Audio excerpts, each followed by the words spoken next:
Hi, welcome back to the Personality Hacker Podcast. My name is Joe Mark Witt. And I'm Antonia Dodge. And today we are coming live with the studio audience in Gettysburg, Pennsylvania.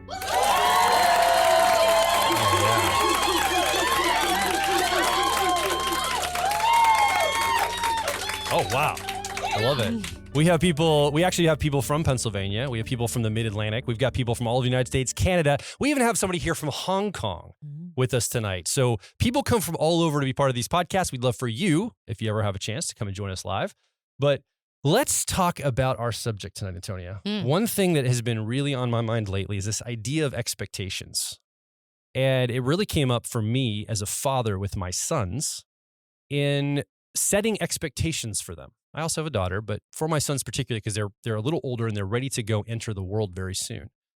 And it's been a little challenging for me because I grew up in a very traditional family, traditional household, with a lot of traditional values. And the way a man should be, a father should be, growing up as a young man, there was a lot of clear expectations set for me that I could follow along with.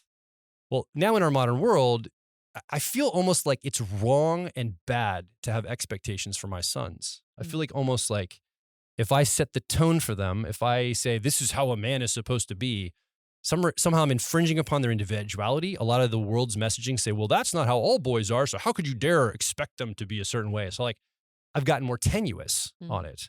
Yeah. And I've pulled back a little bit, and it's been frustrating to me because I'm like, I don't want to be like that, but I also don't want to infringe upon their individuality. I don't want to make them feel like they can't be who they are, but I feel like I'm also not serving them by having some expectations for them. Yeah, I find this to be a really interesting conversation too, because I think that I'm the opposite. I grew up with very low expectations for myself. I had an older brother who was considered the golden child. And so every time I achieved something, there was no expectation for me to achieve it. And there weren't very many nods, right? And so I grew up not having very high expectations for myself at all. And I've seen the burden of both. I've seen the burden of having high expectations and not being able to meet them, or feeling like one is a failure when they don't meet them. And then I've also seen the challenge of not having any expectations, and so feeling like nobody sees any potential in you. Yeah. Like expectations, to some extent, they can be burdensome, right? They can be something that somebody else sets for you, and you feel an obligation to fulfill them, especially if they're set by somebody like a caretaker or even society, right? There's plenty of expectations that society places upon us that we didn't choose, but we might feel based on, say, our generation, that we're intended to fulfill them. And then if we don't, like, what does that say about us, right? Like we're disappointing. We weren't able to fulfill those. And on the flip side, if nobody has any expectations for you, it's like, well, what's wrong with me, right? Yeah. Am I chopped liver?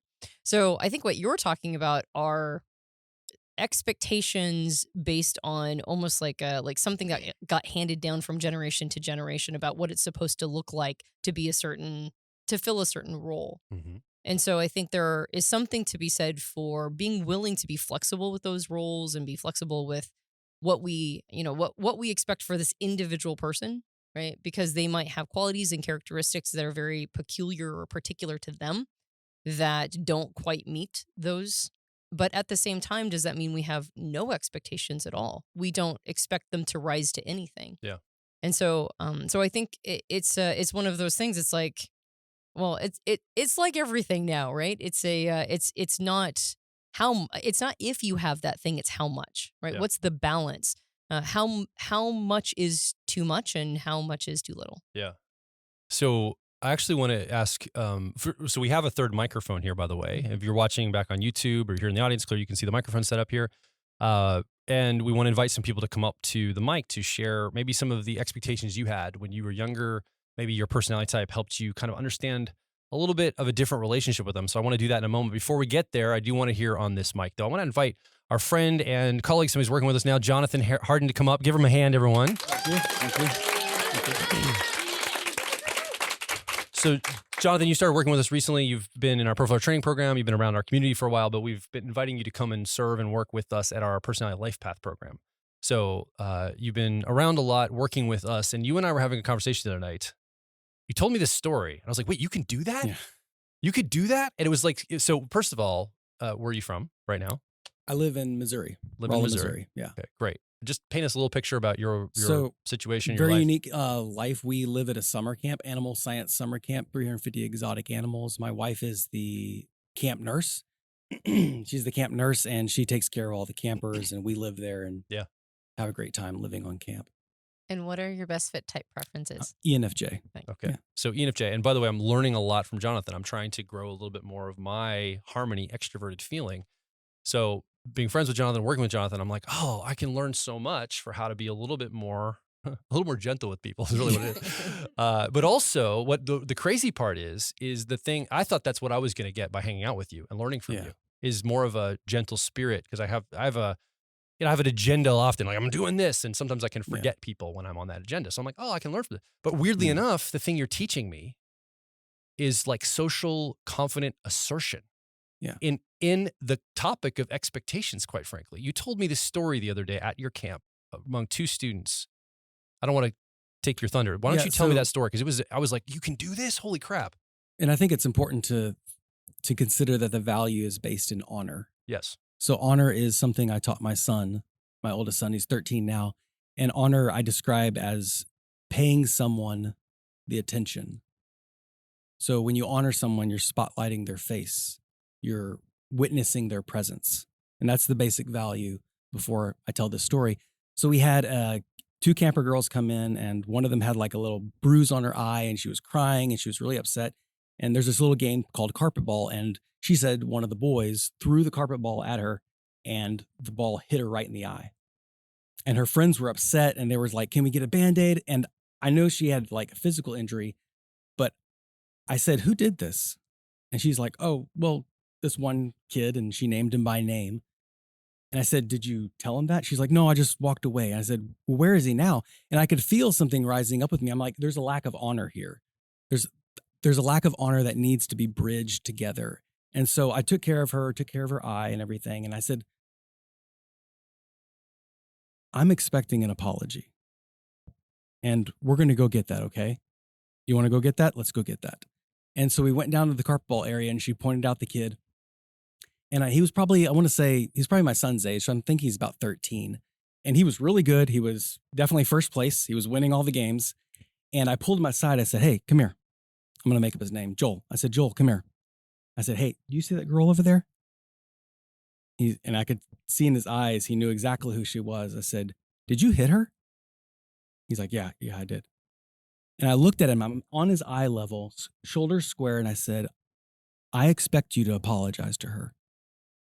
You injured her. I expect you to apologize to her. I've never seen this kid. I've never seen her at all either.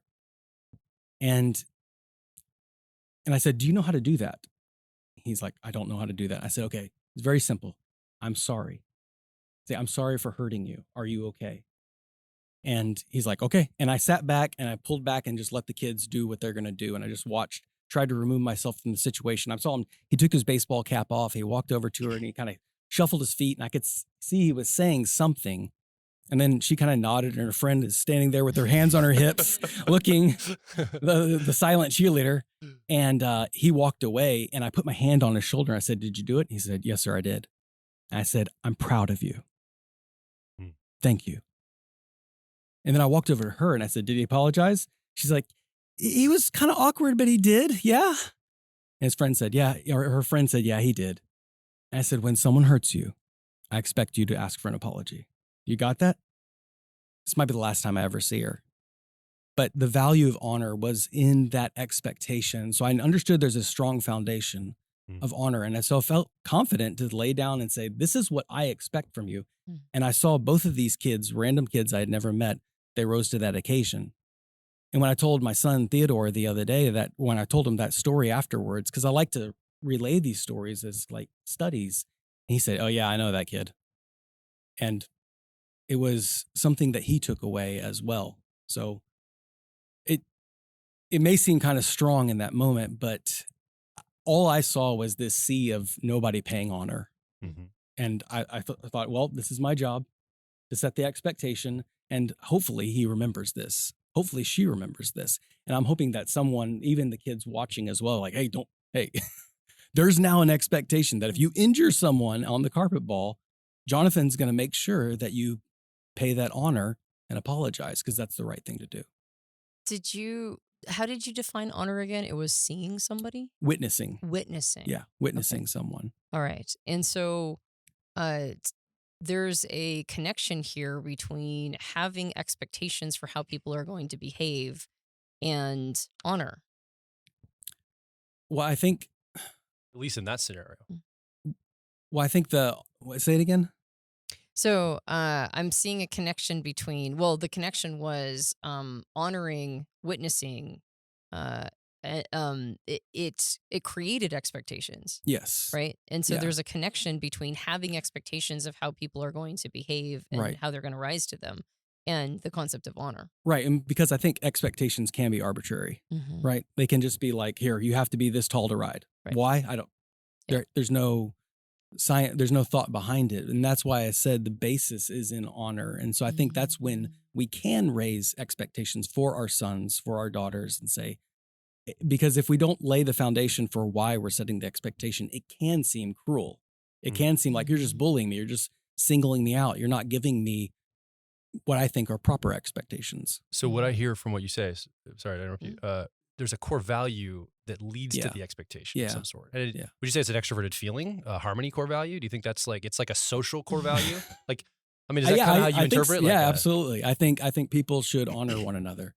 I think it's important that when someone walks in the room, you pay them honor. You know, I think when they leave the room, you should pay them honor. I think when you hurt someone, you should pay them honor. I think it's when you're upset with someone, you're fighting with them. I mean, that can too also be like a fight of honor because you're saying like, I care about this relationship enough to fight. I care about this relationship enough to bleed a little bit. So I think it's a very much an extroverted feeling value. Yeah. So when I hear that story, I'm like, you can go and be that assertive. Like, I'm assertive for myself. Yeah. But I'm not assertive for the social set, like the scene, unless I'm in charge of it. Like in this space here, I'm kind of in charge. So I don't have a problem directing and making sure there's a tone here and making sure everybody gets along because I feel like everybody's my responsibility here.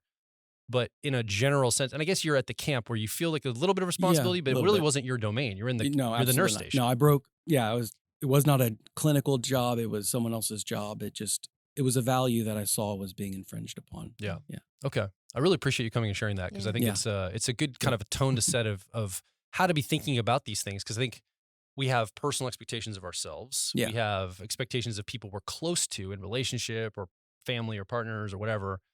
And then we also have social expectations that we have. And I think there's a lot of disagreement about what those mean. Yes, absolutely. In the world. And I think that's kind of what our challenges are, right? In society, Yes. we have, everybody's got their idea of what the core values of the society or social scene could be. And I just kind of like stay out of it. I'm like, I'm just going to try to, like, I get riled up sometimes. I'm like, I'll stay out of it because I don't want to assert too much in there. But I appreciate the fact that you're going and you're from a core value place doing that. Yeah. Okay. Yeah. Did you have anything else? I kind of talked over when you were going to say something, or are you good?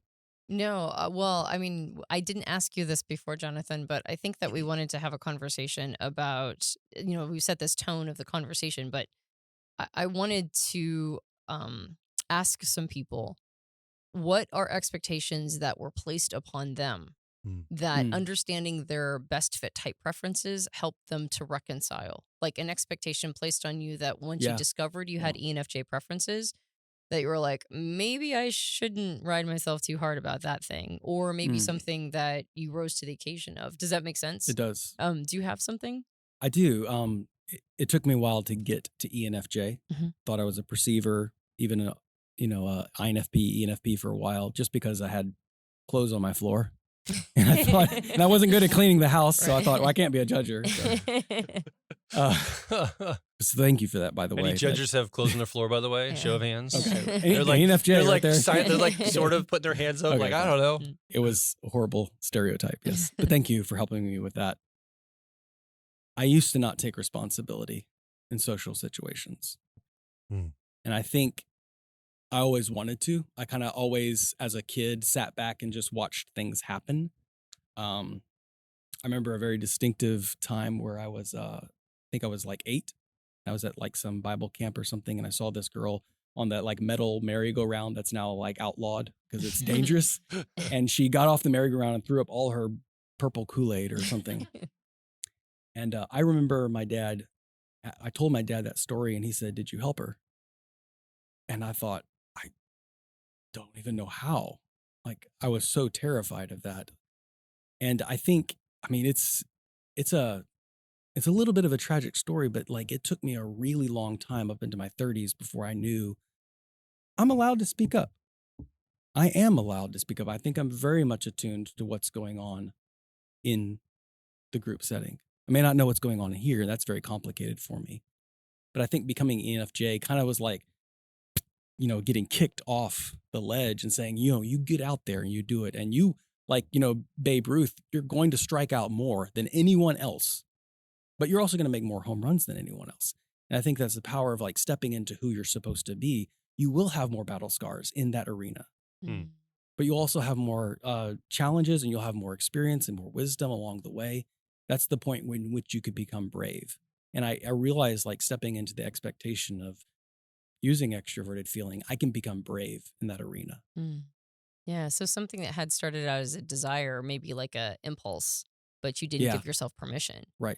Then it became actually, this is what I'm supposed to be doing. Yes. It is expected of me to do this. Yeah. This is my domain. Yeah. And so it created it turned a desire into an expectation. And then And- you were able to step into it. And the more using it, more developing the confidence and realizing, wait, I'm apt at this. This is what I'm fueled by this. This gives me life to do this. And so even that kind of experience, and even though it was very intense, and I walked away from that feeling like, okay, I'm doing what I'm supposed to be doing, helping set these social expectations. Yeah, beautiful. Okay. Thank you. Yeah, Thank you so thank much. you very Give much. a hand, everyone. All right.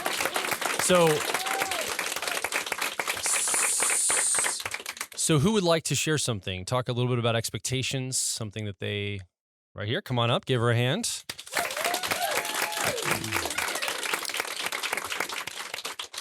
So we planned with Jonathan ahead of time. So he's like, super smooth. Everything. I'm going to lead you through this. You don't have to be nervous. What's your name? Sarah, And what's your best fit type? ENTP, And where are you from? Ohio. Ohio.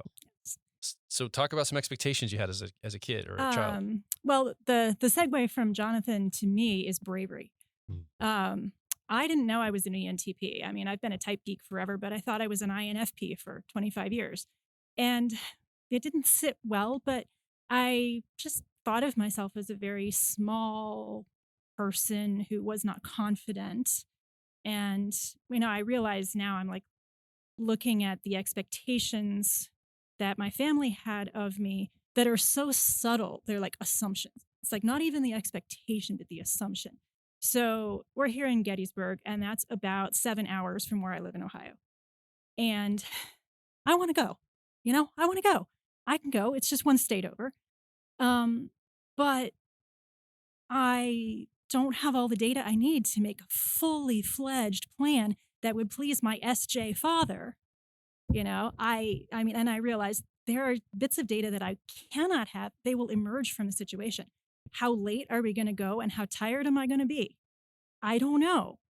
I don't have a hotel room booked anywhere tonight. And I allowed myself to be brave enough to make the trip anyway. And that's new and it feels very emboldening. It's like, wait a minute, my extroverted intuition, exploration, and my introverted thinking accuracy, I can crunch the numbers on that when I know what the numbers are. But I won't know until I get there, and that's okay.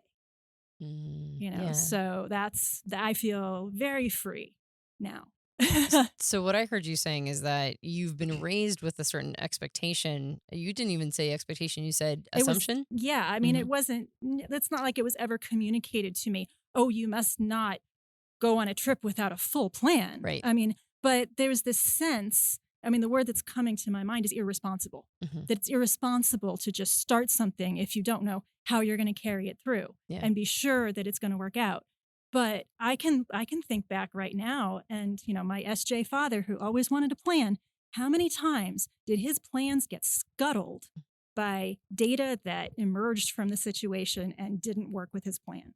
How many times did we not get to do the thing we wanted to do because it wasn't compatible with the already established plan? And it was just this revelation to me this week. I can go with half a plan. And I said, you know what? I'm going to need to make pit stops on the way. It's a 7-hour trip. At my first pit stop, I'll figure out where I will have lunch and if I have to divert from the route that Google Maps has given me. And it turns out it's like, there's a better route. And I'm like, well, I want to eat lunch at this restaurant. Hey, there's one on that path. Awesome. So I did that. And then I'm like, okay, my gas tank is getting down to next to nothing. How about I get off at the next exit and figure out where a gas station is? It's like, but everything just sort of slotted itself in. And even though it was a 7-hour trip and I started it at 10 this morning, I got here 15 minutes before the scheduled start time. It all worked out because I knew enough of the math to be able to trust that the rest of it would work out, that I would be able to handle the data when I got it. And I could, for the first time ever, be comfortable not having it up front. Yeah. Yeah, fantastic. Thank you for driving so far to come out for this podcast. That's awesome. Well, I'm in the profiler training class right now, and I'm in the personality life path class right now, and I'm loving it. And so since you're just one state over. Just one state, right? It's just one state. That's right. Yeah. And it sounds like the universe rolled out the red carpet. It keeps doing that. Yeah, your extroverted intuition's coming through for you. Yeah, it keeps on doing that now that I'm kind of getting in the groove here and saying, no, I can trust this. Yeah, so I think you're hitting on something that's really valuable and something we've mentioned multiple times on the podcast, which is permission, right? Like part of the expectations that we get, they also are arbiters of permission. Like I'm not allowed to do that because the expectation is that I won't, right? So do I have permission to do that even though I know that there's an influential person in my life that would disapprove? And what I hear you saying is that knowing your best fit type preferences is giving you permission to do it anyway. Yes. Yeah. But I didn't tell my father. Right. Fair enough. That's right. Baby steps, right? Work up to it. Right. All right. Thank you so much, Sarah, for being here. Sarah. Give her a hand. I appreciate it. Who else? Anybody else want to? Yes. Come on down. Come on down. I'll help walk us through this too. What is your name? My name is Lori. Where are you from, Lori? Shippensburg, Pennsylvania. Oh, not too far from Gettysburg. No, it's not pretty too close. far. And what's your best fit type preferences? ESFP. ESFP. Welcome. Yeah. So Thank you. So talk about some expectations you had maybe when you were younger. What are some things that you were expected of? Well, interesting thing, just sort of to piggyback off the permission thing. I found that at different times I keep myself from doing things because I need permission to do that. And I'm not sure exactly who's supposed to give me that permission.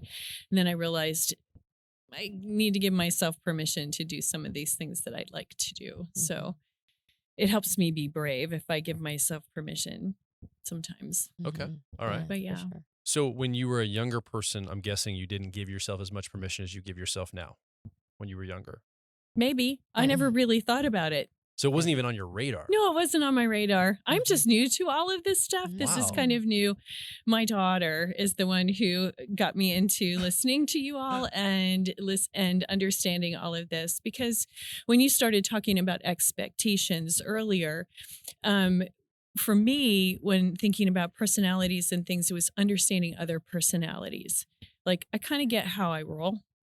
When I took the test and everything, I went, yep, that's me. My daughter explained why it was me, which was brilliant.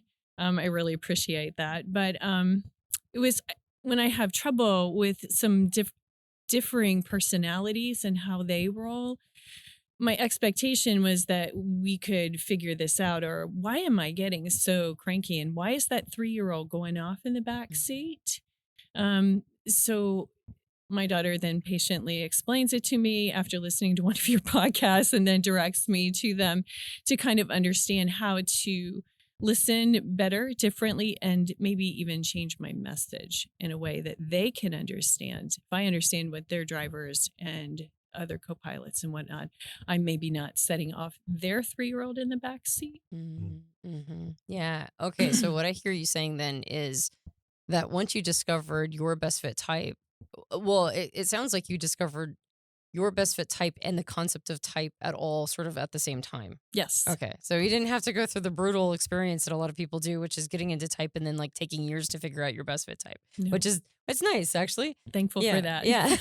And then what that did is just the concept of type at all reset your expectations that we're not all coming from the same place necessarily, right? Like it's very easy to overvalue our own perspective and go, isn't everybody thinking this? And so, or why can't this land? Or how am I saying this wrong? Like, why isn't this person receiving it?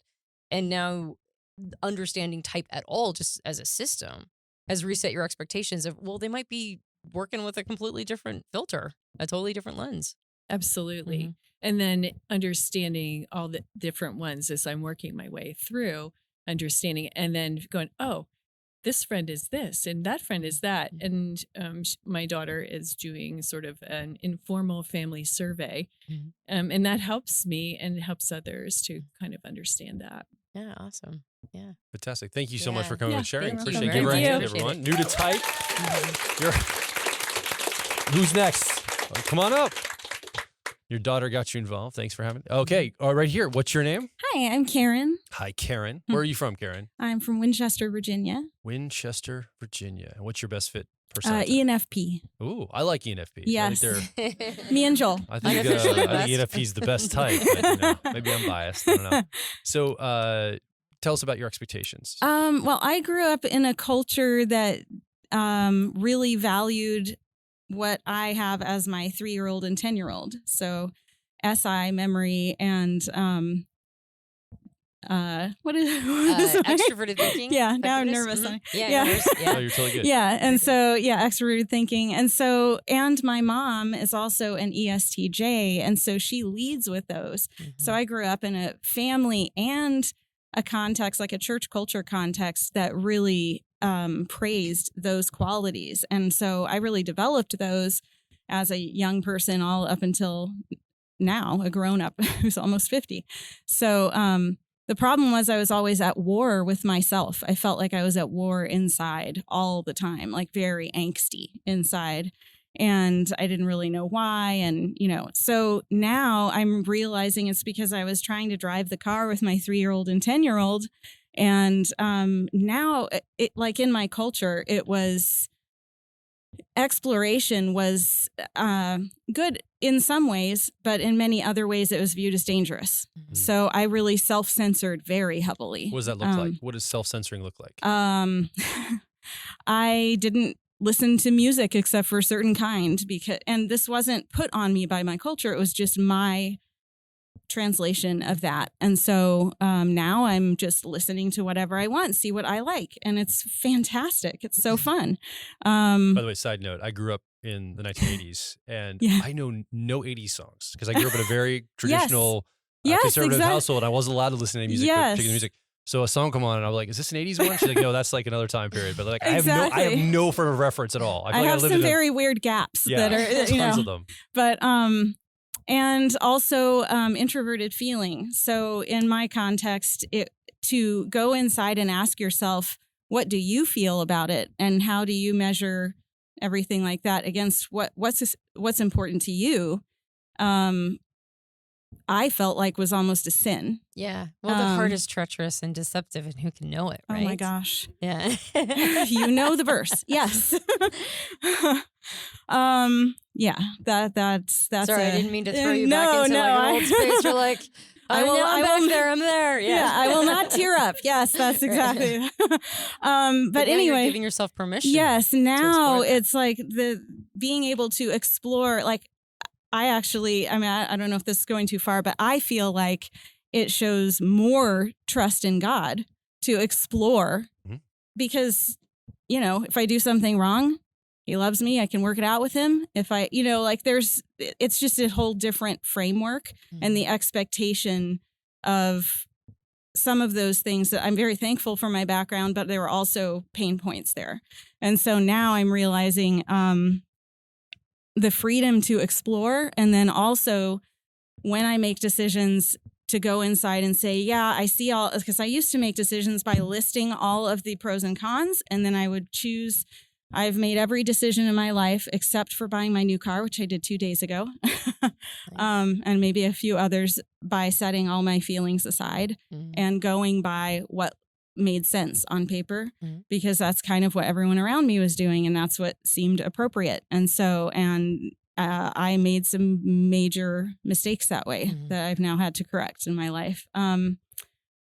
But that's really new for me to go inside. Like it's a really difficult exercise for me to say, okay, when I'm looking at my car that I'm trying to buy, well, this one makes more practical sense, but I love this one and I would be happy in it all this time. Well, but I probably should get that other one. But then just to say, well, wait a second, which one feels good to me? It's a really hard thing for me to do, but I feel so much better and so much more alive when I do that. Yeah. Oh, that's fantastic. So, I mean, unless it was a lemon, but Yeah. but I'm assuming it's not. No. So then what it sounds like is you're giving yourself permission to come at things in a completely different way. And are you feeling a sense of relief? Oh, yes, very much so. And I don't necessarily, I'm not blaming my upbringing for that, like I was in jail or something. I think a lot of it was how I processed what was being taught to me. Some of it was not healthy, but some of it was also me interpreting and applying it in a weird way. So, yeah. Fantastic. Thank you so much for Thank being you here and very sharing. much. I appreciate it. Appreciate Give her a it.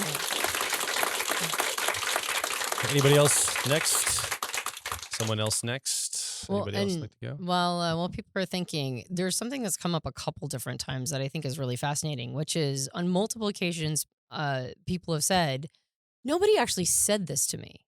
Yeah. This is my interpretation. And I wonder how much of expectation Who feels that, by the way? Just quick show of hands, just so we can get a check. Okay. Yeah. is actually it's like wordless communication. And sometimes it is just, it's like got whatever the expectation over there was and our interpretation of it. I wonder, I mean, I think it's not uncommon for people to be shocked by our communicating what we believe their expectations of us are. Yeah. Right. Like, I think a lot of it might, to some extent, be some misunderstanding, or like my parents wanted this for me, or nobody specifically said this, or maybe they just set a tone or modeled it. So I think a ton of expectations is just in modeling. Like, what are all the people around me doing, and why are they doing that? Are they doing that because that's the done thing, right? Yeah. And that's what we're all supposed to be doing. And are we not allowed to go outside of it? And in some ways, I've noticed that when somebody does so with some audacity, everybody's kind of tickled, right? We sort of like it. Now, of course, you named 3 different styles of expectations: the expectations we have for ourselves, the expectations we have for our loved ones and intimates, and then our social expectations. Yeah. And I think it's probably good to not crosswire those. Absolutely. Right? Like social expectations, when they get crosswired with like our expectations for ourselves, right? Sometimes we'll lowball things, and sometimes we'll create expectations that are literally impossible for us to meet. I love to know the social expectations so I can break them. Yeah, Like, exactly. that's what I like, the baseline to know. Okay, what do I have to break? Right. But yeah, exactly. Yeah. And so not everybody like rises to expectations either. There, Right. Some people are counter to all of these as well. Yeah. And there's a exactly. rebellious nature to some expectations Mhm. too. I think Yeah. we should also think in terms of that, like You're right. toward Yeah. or away from. Yes, and that's the thing, is that when we're rebelling against something, we were talking about this earlier in our personality life path program, that sometimes when people try to escape from expectations, or like a culture, they end up rebelling against it, and so they're still under its thrall, right? Like they're not still doing the thing that's empowering for them, or like what is in alignment with their personal sovereignty. They're going, well, you can't tell me what to do. And then they're doing the exact opposite of what they got told, what the expectation was. And so I find it to be, I mean, in a situation like that, you're going to be just as much dancing to its fiddle. You're just out of sync, right? So I find it really, this whole concept to be very interesting, especially segmenting those apart. What are my expectations for myself, and how much has been colored by the people in my life? Am I mistaking my expectations for myself for what is fundamentally a voice inside my head of somebody else who may be wordlessly communicated them, right? So have I set my value for who I am and whether or not I'm rising to something? Have I used a person's nonverbal sort of modeling or insinuations to set the tone, and have I mistaken them for my own? And how do I find out what my own are? Like, what are my expectations for myself? And then add another layer. Now, I think I'm not sure which one is the highest pressure. Is it social expectations, right? Because we align ourselves with society so that we don't get, effectively booted from the tribe and die in the Serengeti, right? So that's a pretty strong, powerful, impetus. Or is it the expectations of loved ones who we're trying to please and gain their approval and want to, believe that these people who are biologically pre-wired to love us will continue to love us, right? And won't reject us. Or is it when I'm rising to my own expectations of myself? I actually don't know which one of those three is a more powerful, voice in our heads. Yeah. Well, it probably depends on personality type. Mm-hmm. Probably depends on our cultural upbringing and wiring and all those things. It's probably very uniquely personal to each person because it's hard to know what the psyche is going to pick up, what we're going to look at and observe and want to do based on culture, family, upbringing, personality. Yeah, I think that's why it's such an interesting topic to me, is because it's like I don't really know, like the social thing. I got social messages, but if I followed what I was raised with, like that's not going to fly, right, in the social scene. So I've got to find a new way to go with it because the outer world maybe matched more what I was raised with than it does now. And now I've got to think, okay, that's certainly not going to work. Right. Right. So I've got to update my software and thinking around it, which is, so that's my personal challenge. Right. Right. Yeah, exactly. What happens when all three of those voices are in conflict with each other?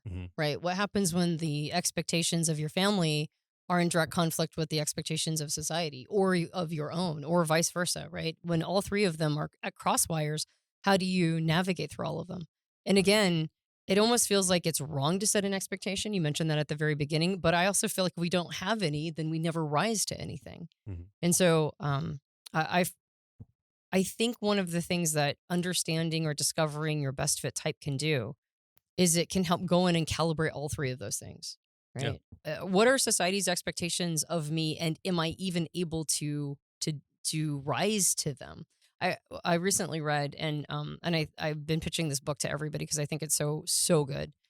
So in generational theory, which we've talked about on previous podcasts, one of the writers, the other unfortunately passed away in like 2007, but the writer Neil Howe recently released a book called The Fourth Turning is Here, which is looking at generational theory, which again we've talked about on the podcast, well into what they call winter, the season of winter.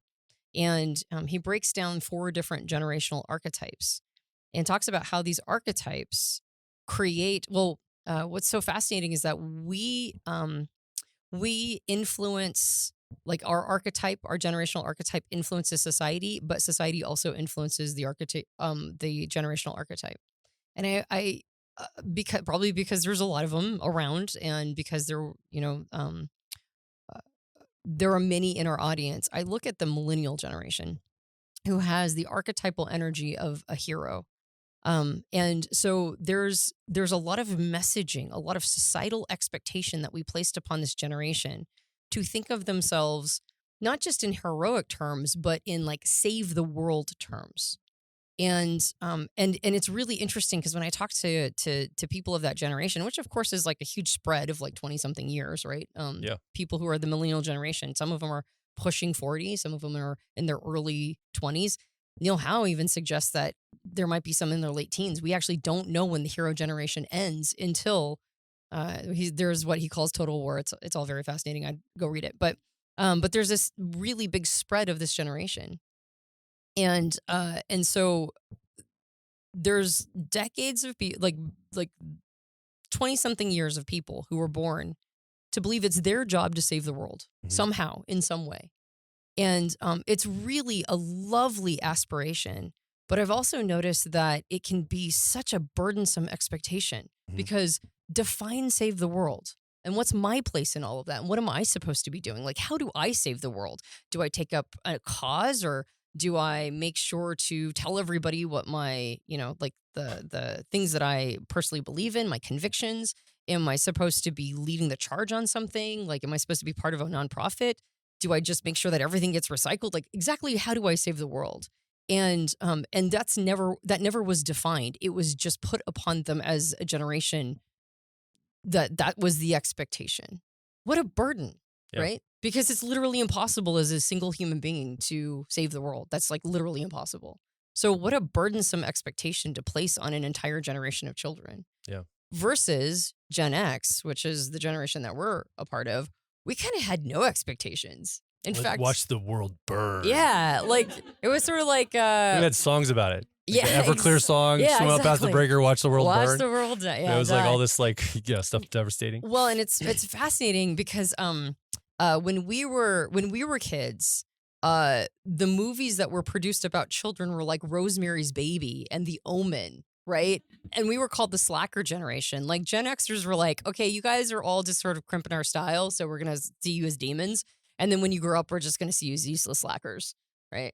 And so there were not a lot of expectations placed on Gen Xers. And so we kind of have this sort of dog eat dog, winner takes all, like there's It's a hard edge. Yeah, there's a hard edge to us. And a part of it is like we don't expect anybody to pay attention to us. We don't think anybody's noticing us. And what's crazy is that you'll see article after article talk about generations and totally forget Gen Xers exist, right? Yeah. They'll go like boomers, millennials, Gen Z, and we're like, it's okay, we didn't expect you to think about us anyway. So what happens when you have the expectation of or like you have no expectations for a generation? What ends up happening? Could we be in stronger positions of leadership in a positive way had anybody expected anything out of us, right? And so you can see this, like there's a need for balance here. And when I think about it for myself, I go, what are my expectations for myself? What are my expectations that I believe that you've put upon me?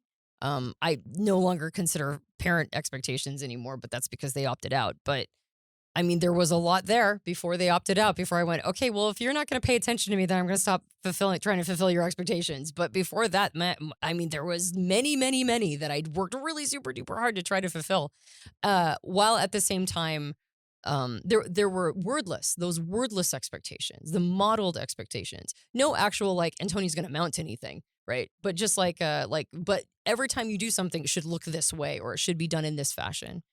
And then societal expectations are also its own, can of worms, because you've got whatever demographic you're a part of, whatever smaller society you come from, like a religious institution or a political persuasion or a part of the country you're from, if you're United States or outside of it. And then you have like the larger social expectations. And so there's like many slices to this. And just to route back to type, I think one of the beautiful things about type is that they help us calibrate all three of those. I now have better expectations for myself knowing that I have ENTP preferences. I just cannot expect myself to do things that other types do so effortlessly. I just can't expect that. One huge one was being a parent. Like, I'm just not a mommy type, right? I had a kid, right? So I have to be a mother, but I'm just not a mommy type. And I have beat myself up for so long about not being like, the one that remembers when you're supposed to go to the library to do the book reading with the toddlers. I think I made it once, and I was like, I congratulated myself for so long that I made it the one time, surrounded by all these moms who knew each other because they're there every week. And I was like, man, I made it once, right? And like, that's right, Piper, you have Mother of the Year because we made it the one time, right? And she didn't even pay attention, of course, because she was too young. But it's like those kinds of things. And as an ENTP, I'm like, okay, so what kind of mom can I expect myself to be? Right? Not the mommy kind, not the over nurturing, but my goodness, I will explain everything to you, right? Like, okay, here's how it works, kid, right? I mean, she from a very young age had a lot of medical information that she probably shouldn't have had. But that's a feature, not a bug, right? Like, that's what I'm supposed to be doing, right? I'm not supposed to be nurturing her. I'm supposed to be telling her what the vas deferens is by the time she's 9 years old. So, like, just so she's well equipped for the world, right? It's very technical, very detailed. Yeah, very technical. All right, this is how it works. You can imagine. So it's like I set certain expectations for myself in my roles based on my type preferences, and that has helped so much. It's relieved so much pressure, so much tension, so much beating myself up because I wasn't rising. But it's also made it so that what's the best version of ENTP? What's the best version of Antonia with ENTP preferences? How do I become the best version of that? And I think I'm so much better calibrated in my expectations of what that can look like. And so I think type it gives us permission. It gives us relief. It helps us communicate to people that we would expect to just sort of understand where we're coming from, but don't, because they have a very different way of looking at things. There are so many challenges that it solves in all of this that I think is a very powerful tool when talking about this topic. Yeah. All right. Well, we got one more. Mhm. You want to come up and talk about expectations? Yeah, give her a hand. I guess we're Thank going to you. wrap up with you. What's your name Camila, and where are you from? Maryland. Maryland. So you didn't have to come very far. Cross state lines. That's it. And what's your best fit type? INFJ. And are you out of your comfort zone right now? A little bit? Are you Are good? you good? Did I It's do better than last year. Did I do bad? Did I do bad drawing attention to it? Okay. Nope, I'm good. So, what expectations did you grow up with as maybe a younger person? Well, I used to think that I was an INTP. Okay. So I had expectations on myself to be very TI in my TI, and I always found that I couldn't quite measure up to it. I also felt like I was not able to access my extroverted feeling as much because I grew up very sheltered, repressed socially. But when I found out that I was INFJ, I was able to get permission to explore that side of myself and feel like I will be able to access my FE if I just try. And I've been practicing that and find that people respond really well to me socially. So I've gained a lot of permission. So, what I hear you saying is when you believed you were INTP, it really put you into your 10-year-old of accuracy because it was like, well, that's what I need to really focus on because that's going to make me the best version of myself. And unfortunately, though, having that incorrect type, you started to kind of double down on that, which only exacerbated some of the challenges you were facing. Yeah, And then finding INFJ was like, oh, well, no wonder. This makes so much sense to me exactly. to get into that Yeah. harmony process, extroverted feeling. What does it look like to grow harmony or extroverted feeling for you as an INFJ? What does that look like? Like, how do you actually show up with that? Yeah, good question. I think it's mostly just realizing that I will be able to show up well. I guess when I thought it was my inferior, I thought I felt a little more hopeless about it, which I think it doesn't necessarily have to be that way either. But that's just my FE picking up on everything and being self-conscious. But having just been get the confidence to go out in front of other people and put myself in scenarios that I find uncomfortable, I feel like that allows me to access my FE and grow as a person. I'm a lot happier with where I'm at, and also just accepting that I need the social interaction as well. I'm a lot happier when I allow that into my life more. That's fantastic. Thank you so much for coming and sharing. I appreciate it. There was something that Camilla I think you and I had a conversation with Camilla before, and you had brought up some really interesting points about this concept of when you see people having different type preferences and you have an expectation of something and then they're not meeting it. Mm-hmm. Yeah. There's something to be said for accepting them. Right. And we had a conversation because Camilla had been in the Personality Life Path program before. And are you also you're a profile training student as well? Yeah. Yeah. And she had she had mentioned in our conversation before about not just tolerating people, but actually accepting them. Mm-hmm. Yeah, it would triggered me that you use the word acceptance particularly. Right. Because I hear a lot from extroverted feeling about tolerance. We got to tolerate everybody. But you said, you actually didn't just say acceptance. Thank you for reminding me. You said radical acceptance. Yeah. And I thought radical acceptance, that's very different than tolerance. Yeah. Do you, I don't want to put you too much in your accuracy, 10-year-old, but do you have a distinction around how it really was compelling what you said. Do you have a distinction around that or any meaning you could derive from that, the distinctions between those two things? Definitely. Yes. I think when we talk about expectations, it's also important to talk about dealing with disappointment, because that has a lot to do with when we have expectations on someone else, they might not meet our expectations, we'll feel disappointed. Or if we don't meet someone's expectations, they might feel disappointed in us. And so I was saying how I feel like in society, we have an aversion to discomfort or pain and all negative emotions. So I feel like the antidote to that is just radical acceptance. It's realizing that we are always going to experience the full spectrum of things. We're going to experience the highs and also the lows, the disappointments. And I like what Antonia was saying about what is repressed, it gets expressed later.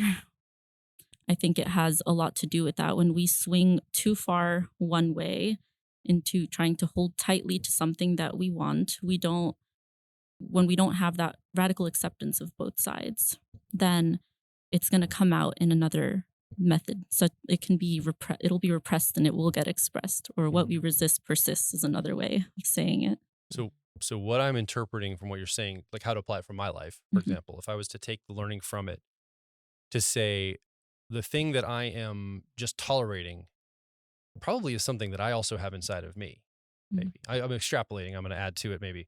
But radical acceptance says, I accept this over here because it probably is a representation of something about myself. Like it's the alternative to maybe how I normally show up or whatever. And so by radically accepting that, I'm also accepting that part of myself instead of pushing it away so it doesn't come back later and haunt me or come at me in some way.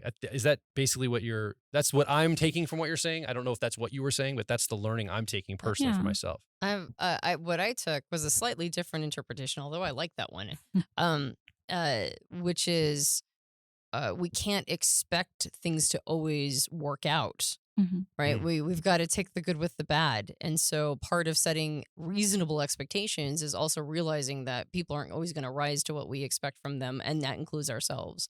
Yes. And so if we're going to accept the positive aspects when we aren't disappointed, like if we're going to accept all the good stuff in life, then we also have to radically accept all the disappointing moments, all the negative moments. And then I like that you brought that up, because that actually reminds me, one of the things I wanted to say is about you mentioned tolerance, how I feel like the word tolerance implies that we are avoiding discomfort. We're merely tolerating things, but that there is not something positive that we can learn from it as well.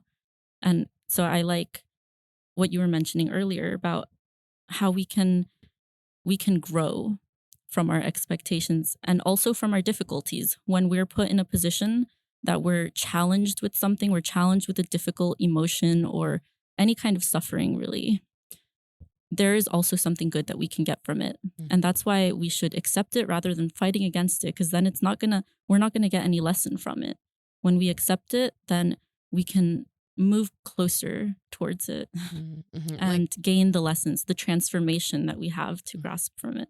Yeah, no, my apologies. I did not mean to interrupt because everything you were saying was really beautiful. It makes me think of that concept that about getting triggered. If we avoid them, we actually exacerbate being triggered. But if we, like, the only way to get over a trigger is to actually work through it, right? Be triggered and work through it to get to the other side. That's the only way to actually, like, truly overcome them. Yeah. And so if we are avoiding them, then now we can't control when they're going to come up ever. But if we can work through them, when they come up, we've already figured out a way to work through the trigger. Yeah. And so what I'm hearing you say is that part of radical acceptance is also accepting the inevitability of, and the value of being in an uncomfortable situation, like discomfort. Yes. And how there are important vital lessons. There's like gold to be mined from those situations, which is not simply tolerance. Like, I'm uncomfortable and I don't like it, but I guess I'm just not going to throw a hissy fit about it. But that actually I'm going to sort of welcome the discomfort in my life. Yeah, that's a great point, because it can be something that we have with our own emotions, expectations with ourselves, but it can also be in relationships to other people. Right. Absolutely. That's how we work something out with another person, is to actually meet them where they're at and move towards them, validate them. Yeah, fantastic. I'm so glad you discovered you had INFJ preferences because you're a font of wisdom around relationships. Yeah, I love it. Yeah. Appreciate it. Thank you for coming and sharing. Thanks Give her a hand, everyone. All right. All right. Thank you, everybody, for being here with us tonight. We're excited to have a live studio audience with us. This is awesome because I want to do more of this. I want to have a third mic and bring people together more, have people share, ask questions, and all of that. So this is awesome. This is kind of a fulfillment of the dream that I've had for a while. Pandemic slowed it down, but we're back in business, and we're going to keep rocking and rolling to see if we can expand this idea to more cities. And if you're watching or listening, hopefully we'll be coming somewhere near you very soon. If you have been listening or watching along, we do want to hear from you. You maybe have not been here. You couldn't come up to the microphone. We do have a third microphone, but you weren't here with us live.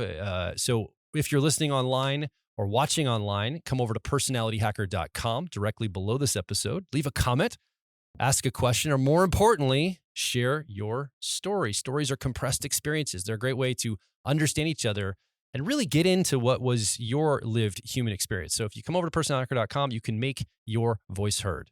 And if you enjoyed this podcast, you can subscribe to us on iTunes and various Android platforms. You might be watching us right now on YouTube because we also have a video podcast. So you can also like, subscribe, and hit the little bell to let you know when a new episode comes out. We have a book. It's called Personality Hacker. You can get it at all major book retailers. And if you leave us a rating and review for us on Amazon and on Goodreads, that helps us out a lot. And if you would like to invest in yourself, learn a little bit more about the CAR model and ways that you can grow your personality and set reasonable expectations for yourself based on your type preferences. Thank you. Yeah, I wove it in there. Then you can head over to personalityhacker.com and look for the owner's manual that is tailor-made for your personality type. So my name is Joel Mark Witt. And I'm Antonia Dodge. And we are coming from Gettysburg with a live studio audience.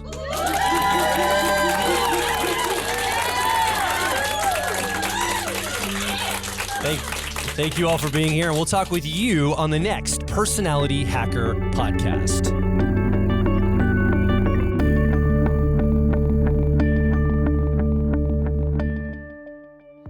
Hey, it's Joel from Personality Hacker. So a big reason people get into personality types is usually to improve their relationships with other people. And you can understand key differences between you and someone else when you understand how type works. So clearly, personality type is applied to relationships, but what about the relationship with yourself?